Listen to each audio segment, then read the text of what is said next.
Let's talk about the actual science of mind control.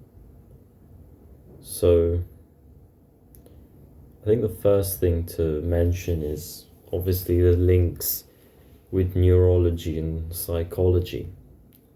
So, the links here are just the fact that you're essentially reducing your levels of cortisol, you're forgetting all of the negative things that typically you're thinking about, and which obviously drive the production of cortisol and make you feel stressed in one way or another. Obviously, a reduction in this type of thinking is also accompanied by less self-consciousness. You're not thinking about yourself, so your self-esteem rises. In fact, it's not so much that it rises as it is that your self-esteem basically becomes non-existent. There is no self-esteem basically. You're just doing things because they're the right things to do.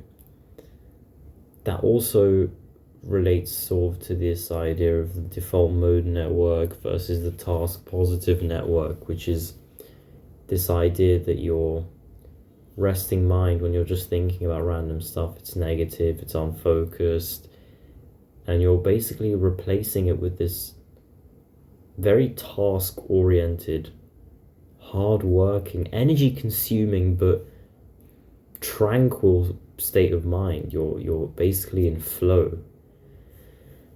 And this has obviously been talked about in loads of books. You've probably heard of this idea of being in flow, and that's basically what you're doing. You're achieving consistent and continuous flow, and so you're dragging yourself out of this self-consciousness and fear and self-pity.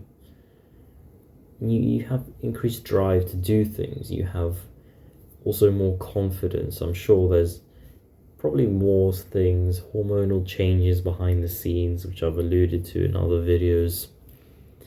But yeah, I think that's a good rundown of the overall science behind what mind control is and what it might be doing to your mind. But of course, it'd be nice to see real studies done on this.